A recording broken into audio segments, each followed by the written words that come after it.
Welcome to Escaping from Bullshit. My name is Andrew Krutsky, and today I'm going to give a commentary on the political views of Noam Chomsky.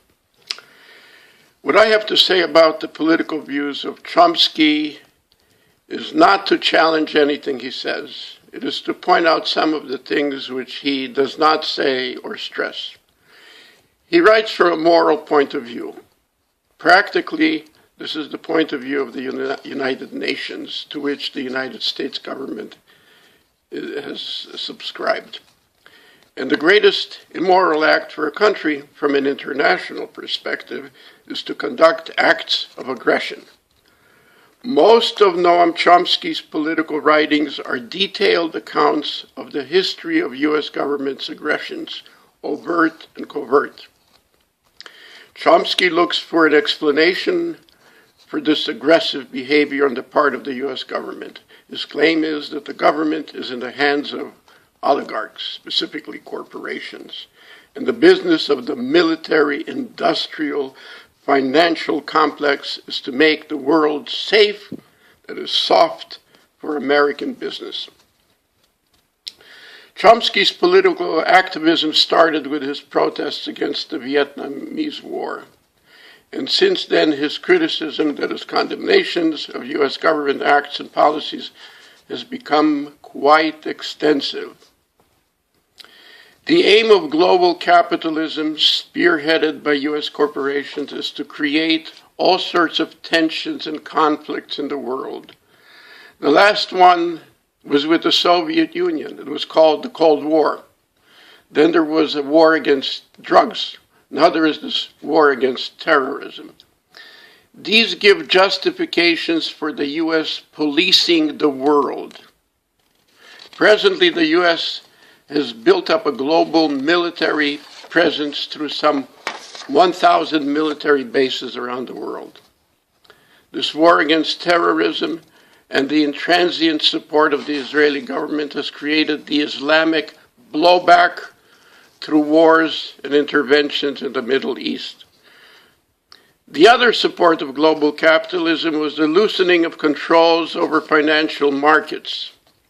The result was the 2008 global depression, resulting in our current age of austerity. Related to Chomsky's critique of U.S. policy is his focus on why intellectuals and the mass media do not participate in this radical critique of the U.S. government's policies, foreign and domestic. And his explanation is that just like the U.S. government, so the intellectuals and the media have been bought by global capitalism. Sometimes Chomsky is criticized for not having an alternative to this state of affairs.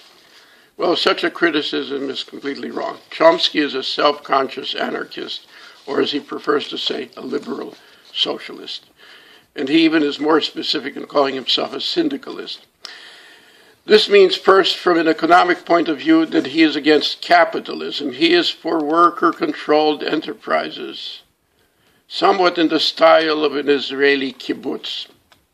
He keeps stressing that the early wage workers saw themselves as wage slaves. He is fully conscious of the two great attempts at anarchist communities. The first during the Russian Civil War from 1918 to 1921 in Ukraine, under the leadership of Nestor Makhno. The second during the Spanish Civil War and Revolution from 1936 to 1939. Both ultimately failed for lack of arms. I agree with all this. What I find unsatisfactory is the things Chomsky does not say or stress. First, Chomsky rightly criticizes the acts and policies of the U.S. government. But he does not criticize the very nature and structure of the U.S. government, as did Lysander Spooner, roughly during the American Civil War. It seems to me that he is content with the nature of a representative democracy and perhaps would agree with John Stuart Mill's recommendations for altering the electoral process. He does not seem to take into account Kropotkin's critique of parliamentary, that is, representative government as such.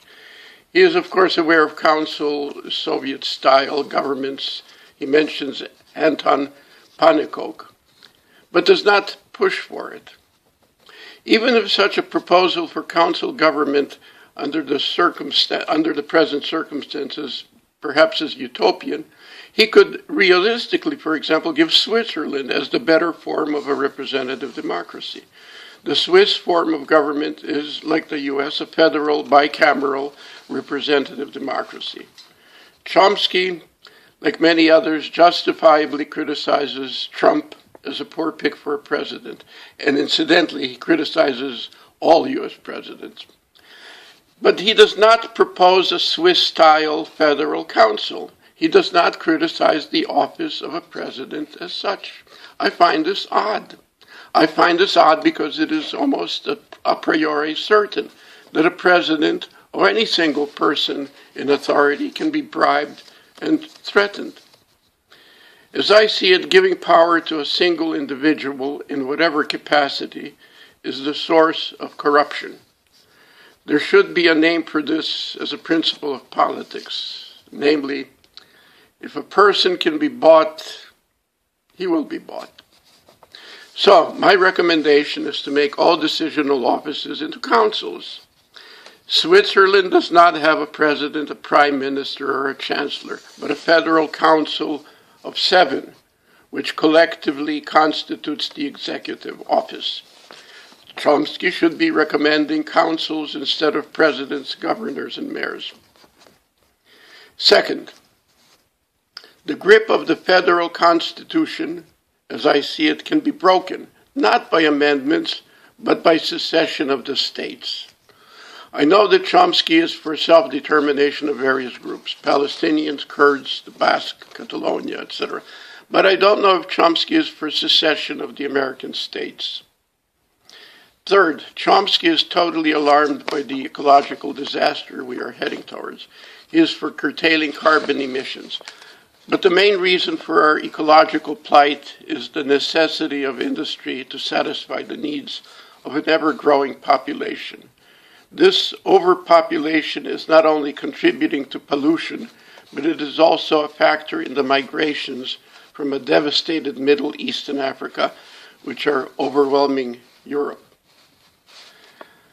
Fourth, capitalism can exist only if, as was pointed out by Marx and Weber, there is a proletariat, that is, people who do not have access to free land.